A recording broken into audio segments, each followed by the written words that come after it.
I used to think my life's biggest problem was how quietly it had fallen apart, but that was before I took a night job in a hotel that everyone in town swore had been demolished 20 years ago, a place that still glows every night on the hill like a lantern no one admits is there. Its windows dark and painted-looking, its sign flickering between Hotel Meridian and a blank smear of light, like it can't decide if it wants to exist. I only answered the ad because I was broke and desperate. Night security monitor, easy-seated work, high pay, strict rules. The man who hired me, Mr. Hall, called almost instantly, as if he'd been waiting beside the phone just for my name, and without asking a single real question, he told me I was exactly what they needed. He spoke in this calm, too silent way, no office sounds in the background, nothing human except his voice. And when he gave me the address, my stomach flipped, because the map showed the old Meridian, still standing on the hill where my grandfather said it burned down. I told myself towns rebuild, memory is unreliable, and money is money. So that night I drove up to the hill and found the parking lot empty and oddly distant from the rest of town. Like the hotel sat in its own little pocket of air where sound didn't travel right, and the road back down seemed longer than it should. The glass doors slid open for me, like they'd been waiting, and inside everything was fresh and recently polished. Yet behind the desk there was just one man in a dark suit, standing too still, smiling in a way that didn't quite reach his eyes. He already knew my name. He already had my information printed on a clipboard with one heavy line at the bottom. I acknowledge the importance of observing all rules. I signed because rent and overdue bills felt more real than any eerie first impression, and that was when he gave me the 7 rules. I was to sit in a small windowless monitor room from 11 p.m. to 5 a.m., watching 12 black and white feeds from a hidden hallway on an unlisted 13th floor, a corridor no guest or staff member was allowed to enter. Under normal circumstances, he said, I should see no one. If I did, I was not to wave, speak, or interact. Only write it down in a logbook already crowded with other people's cramped handwriting. If a door opened by itself and stayed open, I had to hit the black button beneath its camera and stare only at that monitor until it closed. No matter what happened to the others, I might hear whispering, knocking, or old music. I was never to touch the volume. One door, 1313, square in the center of the bottom row, had a rule of its own. It must never open. If I saw even a crack, I had to hit the red button, keep my eyes off the screens, and wait for an intercom voice to say my name and tell me it was safe. If every hallway light went out on every feed at the same time, I was to turn my back to the monitors, close my eyes, count slowly to 100, and ignore any knocking or voices that tried to pull my attention. When I asked what would happen if I broke a rule, he just said, "Ideally, we don't find out," and added that they weren't worried about people breaking in, only about what might try to leave. That sentence lodged in me like ice, but my pride and my signature were already committed. So I followed him to the monitor room. It felt used, like someone had just stood up from the bolted chair, leaving the air full of leftover breaths. 12 screens showed one long, dim corridor with identical doors, numbers glinting faintly under grimy lights.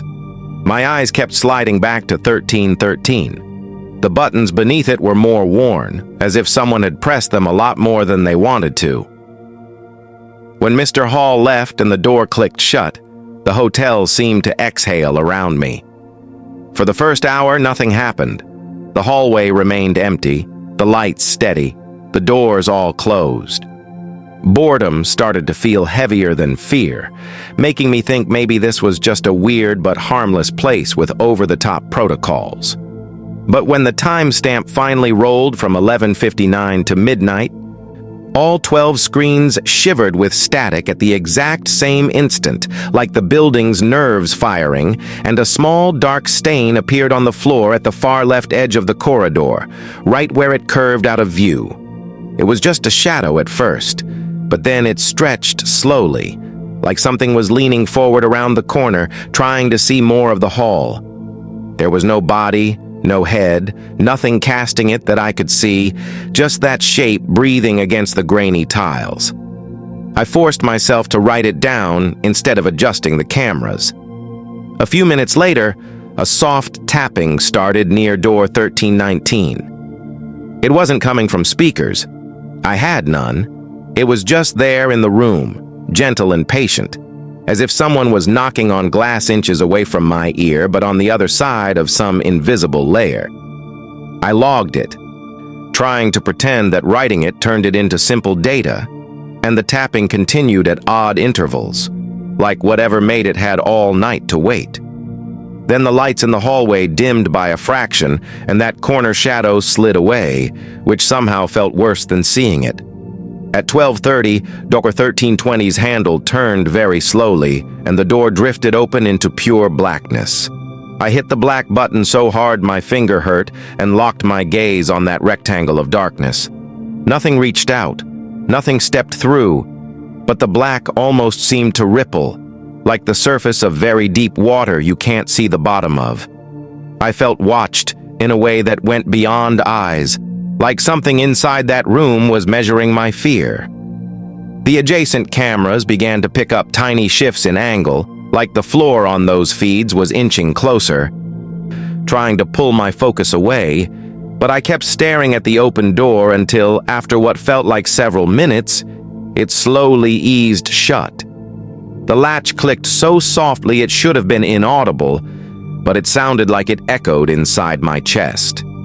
After that, the night settled into a strange rhythm of distant music, overlapping whispers, and occasional knocks on unseen surfaces.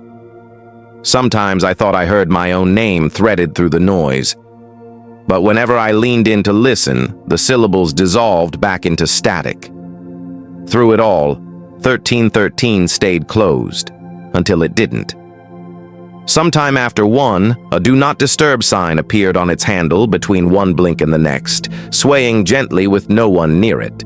The top line was in English. The smaller line beneath was written in shifting symbols my eyes refused to hold. I logged it, pretending that as long as the door itself stayed shut, it didn't matter what hung from it. Then, at around 2 in the morning, the cameras caught something standing in the middle of the hallway.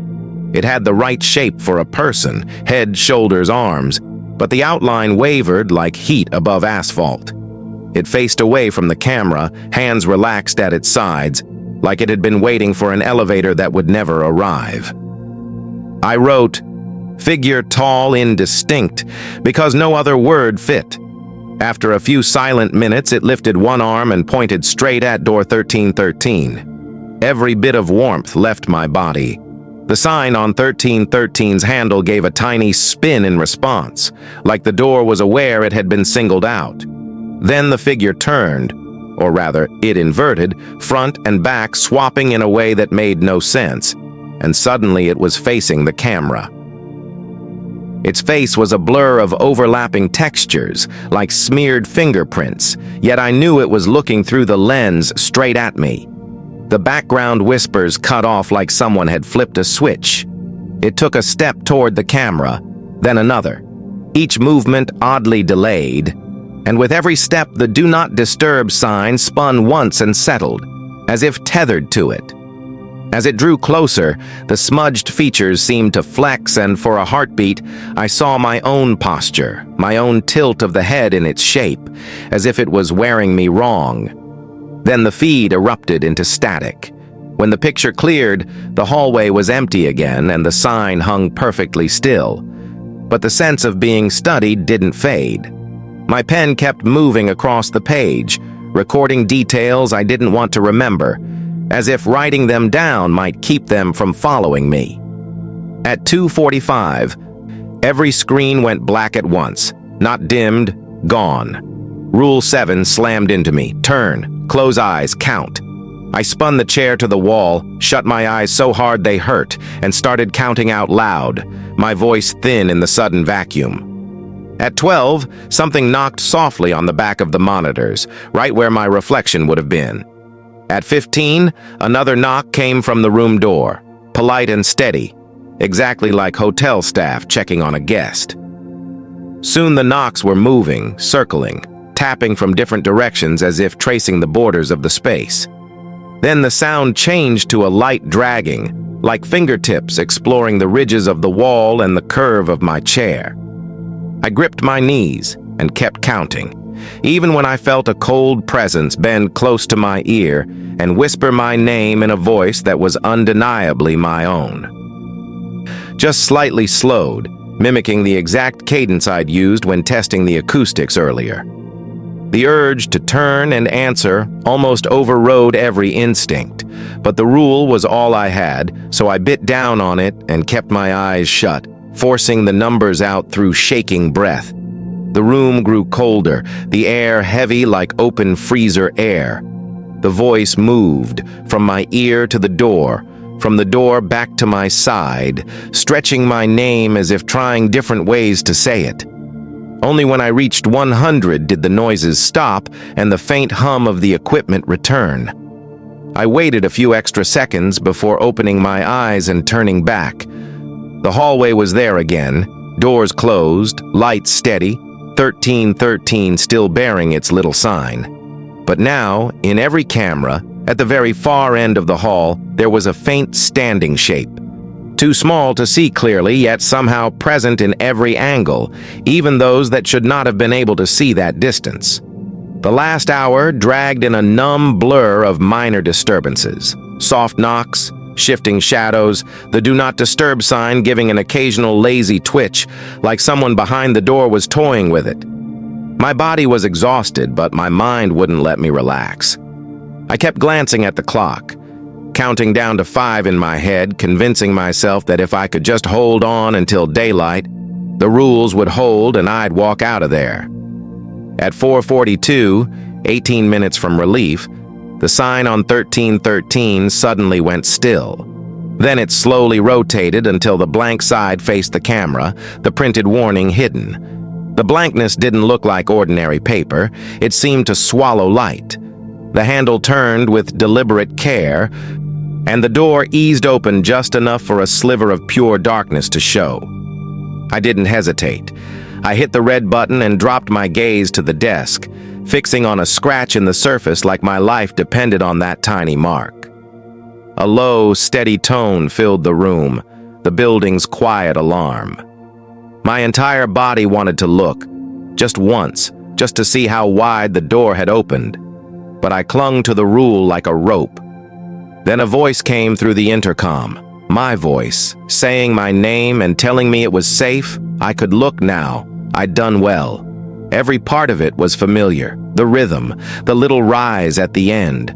But something underneath it was wrong, like hearing your own voice from inside someone else's mouth. The alarm was still humming, so I kept my eyes down, silently counting again, using numbers to plug the holes in my resolve while the fake version of me urged, coaxed, and finally tried to order me to look. At last the tone cut off, a beat of silence. Then a different voice crackled through. Mr. Hall, calm and in control, saying my name and telling me I could look up, the situation had been contained. Only then did I raise my head. The hallway was neat and empty, door 1313 firmly shut, no sign in sight. The clock showed just before 5. When Mr. Hall walked into the room a minute later, his suit perfect, his expression mildly interested, I almost jumped. He asked how I felt. All I could manage was, I followed the rules. That seemed to be enough. He glanced at the monitors, lingered on 1313 for half a second like checking a cage lock, and finally let his shoulders ease just a little. He told me most people don't make it through their first night, that very few give them the chance to correct mistakes. And I didn't ask what that meant. He closed the logbook without reading it, handed me an envelope thick with cash, and walked me back through the empty halls to the gray light of dawn. From the glass front doors, the town below looked completely normal. People starting their days, cars moving along sleepy streets. Oblivious to the fact that on the hill just above them, Something had tested the barrier of its door and almost slipped through. Outside, he asked if I'd be returning that night, phrasing it as a choice. But between the money in my hand and the strange gravitational pull of the building, the word yes left my mouth before I really decided. He smiled his almost smile and said the second night was always easier, familiarity and all that. I wasn't so sure. I kept thinking about the way the figure had worn my outline like a costume, about my own voice attempting to trick me, about that job posting line I'd ignored. Must be comfortable with repeated employment until the subject in question fully understands you. I'd assumed the subject was the hotel, that I was there to learn its habits. Driving home with the rising sun in my rearview mirror and the envelope sitting on the passenger seat like a bribe, I started to suspect I'd gotten that backwards. At my apartment, I locked the door twice and dragged a chair under the knob, even though I knew a physical lock meant nothing to whatever lived behind 1313. Every time I closed my eyes, I saw that blurred face resolving into my own, heard my voice telling me it was safe to look. The more I thought about it, the more it felt like the hotel, the hallway, and especially door 1313 weren't just being watched, they were watching back, copying, rehearsing. By the time the day's light slanted through my blinds, I'd made my decision. I would go back, not because I wanted more money, but because something over that hill already knew me well enough to call me by my own voice. And I had the bone-deep sense that if I didn't return to the meridian on its terms, it would simply find a way to step out of its hidden floor and visit me on mine, wearing my face like it had always belonged to it.